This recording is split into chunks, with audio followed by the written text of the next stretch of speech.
Hi friends, అందరికీ నమస్కారం. Welcome to Sushmita food menu channel. ఈరోజు అయితే నేను మీ ముందుకు ఒక కొత్త రెసిపీతో అయితే వచ్చేసాను ఫ్రెండ్స్. అదేమనుకుంటున్నారా, బటర్ మష్రూమ్తో అయితే బిర్యానీ ఎలా తయారు చేసుకోవాలో ఈరోజు మన ఛానల్లో అయితే చూసుకుందాం. చూడండి, నేనైతే మార్కెట్కి వెళ్ళి చక్కగా బటర్ మష్రూమ్ అయితే తెచ్చుకున్నాను. ఇది 2 నుంచి 3 సార్లు అయితే శుభ్రం చేసుకోవాలి. ఫస్ట్ టైం శుభ్రం చేసుకునేటప్పుడు గిన్నెలో వాటర్ పోసి అందులోన మనం చక్కగా సాల్ట్ యాడ్ చేసుకొని, చూడండి బటర్ మష్రూమ్ అయితే యాడ్ చేసుకొని ఈ విధంగా అటు ఇటు తిప్పుకుంటూ చక్కగా కడుక్కోవాలి ఫ్రెండ్స్. చూసారు కదా, ఈ విధంగా కడుక్కునేటప్పుడు మంచిగా నీటిలో వేస్తే చెత్త అంతా బయటకు వచ్చేసి బటర్ మష్రూమ్ అనేది నీట్గా క్లీన్ అయిపోతుంది ఫ్రెండ్స్. చూడండి, నేను ఈ విధంగా వాటర్లో వేసి కడుక్కొని పక్కన ఇంకొక బౌల్లో పెట్టుకుంటున్నాను. మరలా రెండోసారి కూడా కడుక్కోవాలండి, ఇంకేమైనా చెత్త ఉంటే వచ్చేస్తుంది కాబట్టి రెండోసారి కూడా నేను చక్కగా ఈ విధంగా క్లీన్ చేసుకుంటున్నాను. క్లీన్ చేసుకున్న తర్వాత ఒక మష్రూమ్ని 4 ముక్కలుగా అయితే కట్ చేసుకుంటున్నాను. చూడండి, చివర్లు అయితే తీసేసుకుంటున్నాను. ఈ విధంగా 4 ముక్కలుగా కట్ చేసుకుంటే చాలా అంటే చాలా చక్కగా ఉడికి మంచి టేస్ట్ అయితే వస్తుంది ఫ్రెండ్స్. సో అన్ని ముక్కల్ని ఈ విధంగా నీట్గా కట్ చేసుకున్నాను. ఒక బౌల్లో ముక్కలన్నీ కట్ చేస్తున్నవి వేసుకున్నాను.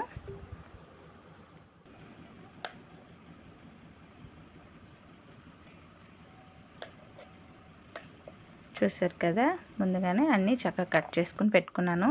అలాగే ఉల్లిపాయలు, టొమాటోలు కూడా సన్నగా కట్ చేసి పక్కన పెట్టుకున్నాను. అలాగే చక్కగా పచ్చి అల్లం అయితే దంచి పెట్టుకుంటున్నాను. మిక్సీ కంటే దంచి వేసుకున్న అల్లం కానీ వెల్లుల్లి కానీ వేసుకుంటే మంచి టేస్ట్ వస్తుంది కాబట్టి సో పుట్టుగొడుగుల కోసం అయితే ఈ విధంగా నేనైతే అల్లం అనేది మంచిగా మెత్తగా దంచుకుంటున్నాను ఫ్రెండ్స్. అల్లం అంతా మెత్తగా దంచేసి నేనైతే సైడ్కి ఒక బౌల్లో పెట్టుకుంటున్నాను. తర్వాత వెల్లుల్లి అయితే దంచి పెట్టుకుంటున్నాను. చూడండి, ఈ విధంగా అల్లం వెల్లుల్లి దంచి బిర్యానీలో వేసుకుంటే మరింత టేస్ట్ అయితే వస్తుంది కాబట్టి నేను మిక్సీలో కాకుండా ఈ విధంగా దంచి అయితే వేసుకుంటున్నాను ఫ్రెండ్స్. మీరు కూడా ఇలా దంచి ట్రై చేయండి. ఈ విధంగా దంచి వేసుకుంటే మరింత టేస్ట్ వస్తుంది. అలాగే చూడండి ఫ్రెండ్స్, నేనైతే పచ్చిమిర్చి సన్నగా చీలికలుగా చీల్చుకొని పెట్టుకుంటున్నాను. 2 భాగాలు చేసుకుంటున్నాను. స్టవ్ ఆన్ చేసేసి చక్కగా నేనైతే కుక్కర్ పెట్టేసుకొని మన ఇంట్లో తయారు చేసుకున్న నెయ్యి చూడండి పూసలుగా ఎంత బాగుందో. మీకు ఒకవేళ నెయ్యి తయారు చేయడం రాకపోతే ఒకసారి మన ఛానల్లో చూడండి. నేను నెయ్యి ఏ విధంగా తయారు చేయాలో ఛానల్లో పెట్టున్నాను. అలాగే 3 స్పూన్ల వరకు నెయ్యి యాడ్ చేసుకుని తర్వాత కొంచెం ఆయిల్ అయితే యాడ్ చేసుకోవాలి. తర్వాత ఉల్లిపాయ ముక్కలను అయితే యాడ్ చేసుకుందాం. చక్కగా ఒకసారి కలిపెట్టి సన్నగా తరిగి పెట్టుకున్న పచ్చిమిర్చి అయితే యాడ్ చేసుకోవాలి. అలాగే మసాలా దినుసులు కూడా యాడ్ చేసుకుంటున్నాను.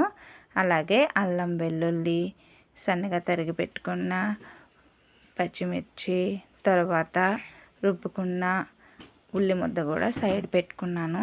చూసారు కదా, ఇప్పుడైతే మన మసాలా దినుసులు అయితే యాడ్ చేసుకుంటున్నాను. మంచి బ్రౌన్ కలర్ వచ్చినంత వరకు ఈ విధంగా నూనెలో వేయించుకోవాలి. అలాగే కొంచెం దంచి పెట్టుకున్న ఉల్లి ముద్ద కూడా యాడ్ చేసుకుంటున్నాను, ఎందుకంటే మరింత టేస్ట్ కావాలి కదా మరి మనకి. అలాగే కొంచెం అల్లం వెల్లుల్లి కూడా యాడ్ చేసుకున్నాను. వేసుకొని ఒకసారి ఇలాగా కలుపుకోవాలన్నమాట. చూసారుగా మంచి బ్రౌన్ కలర్ వచ్చేసింది. అలాగే సన్నగా తరిగి పెట్టుకున్న టొమాటోలు కూడా యాడ్ చేసుకున్నాను. చూసారు కదా, కలర్ కొంచెం చిటికెడు పసుపు యాడ్ చేసుకున్నాను. అలాగే 1 స్పూన్ గరం మసాలా, 1 స్పూన్ ధనియాల పొడి అయితే యాడ్ చేసుకున్నాం ఫ్రెండ్స్. వేసుకుని చక్కగా కలుపుకుంటున్నాను. బాగా మగ్గాయి కదా ఫ్రెండ్స్. చూసారు కదా, మంచిగా మగ్గాయి. టొమాటో మనం వేసుకున్న మసాలాలు ఇంగ్రీడియంట్స్ అన్నీ బాగా మగ్గిన తర్వాత ఏవైతే సన్నగా తరిగి పెట్టుకున్నామో మష్రూమ్ ముక్కలు అయితే యాడ్ చేసుకోవాలి. ఎందుకంటే మరీ పెద్ద పీసెస్ అయితే బాగోదు తినేటప్పుడు. ఇలాగ 4 ముక్కలుగా కట్ చేసుకుంటే చాలా బాగుంటుంది. ఆ ఫ్లేవర్ అంతా బిర్యానీకి పట్టి అబ్బబ్బబ్బబ్బబ్బబ్బా! ఏం టేస్ట్ నాయనా అనాల్సిందే. అలాగే కొంచెం రుచి కోసం అయితే సరిపడా ఉప్పు అయితే యాడ్ చేసుకున్నాము. సాల్ట్ యాడ్ చేసుకున్న తర్వాత ఒక పెద్ద సైజు నిమ్మకాయ అయితే మనం తీసుకొని ఆ నిమ్మ జ్యూస్ని అయితే బిర్యానీలో వేసుకుంటే ఇంకా చాలా టేస్ట్గా ఉంటుంది. కాబట్టి మనం ఏమైతే వేసుకున్న ఇంగ్రీడియంట్స్లో అయితే ఈ విధంగా పిండుకున్నాను. చూసారు కదా, ఒకసారి పిండుకున్న తర్వాత ఈ విధంగా కలుపుకుంటే అబ్బబ్బా స్మెల్కి మామూలుగా లేదు అసలు.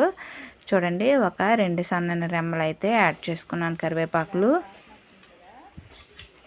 ఒక్కసారి కలిపి పెట్టుకుందాం. మంచిగా అయితే స్పైసీ అయితే రెడీ అయిపోయింది. అలాగే చూడండి, ఇప్పుడైతే నేనైతే రైస్ అయితే యాడ్ చేసుకున్నాను. ఒక గ్లాస్ రైస్కి 2 గ్లాసుల నీరు అనేది యాడ్ చేసుకోవాలండి.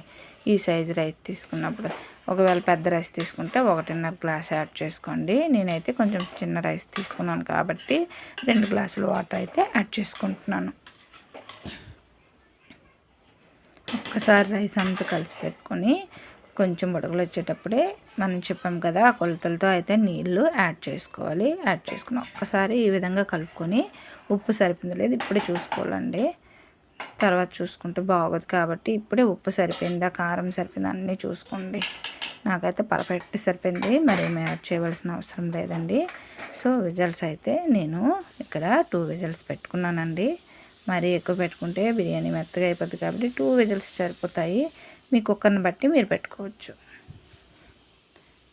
ఈ విధంగా విజిల్ అంతా చెక్ చేసుకున్న తర్వాత మాత్రమే కుక్కర్ మూత అనేది ఓపెన్ చేయండి ఫ్రెండ్స్, మర్చిపోవద్దు. చూడండి, బిర్యానీ అయితే అబ్బబ్బబ్బబ్బబ్బా ఏంటండి ఆ టేస్ట్, ఆ వాసనకి నోట్లో లాలాజలం ఊరిపోతుంది కదా. మీకు కూడా మన ఛానల్ ఎవరైనా ఫస్ట్ టైం చూసినట్లయితే ప్లీజ్ ఫ్రెండ్స్ లైక్ చేయండి, షేర్ చేయండి. అంతకంటే ముందు సబ్స్క్రైబ్ చేసుకోండి ఫ్రెండ్స్. ఆ పక్కనున్న బెల్ని మాత్రం నొక్కడం మర్చిపోకండి. దానివల్ల మనం చేసే మరిన్ని వీడియోస్ అయితే మీకు నోటిఫికేషన్ రూపంలో వచ్చేస్తాయి. మరెందుకు ఆలస్యం, ఒక పట్టు పట్టేసి దుమ్ము దులిపేసి మష్రూమ్ బిర్యానీ ఎలాగుందో మరి చెప్పేయండి ఫ్రెండ్స్. కామెంట్ చేసేయండి. మీ కామెంట్స్ కోసం మేము ఎదురు చూస్తూ ఉంటాం. Thank you for watching.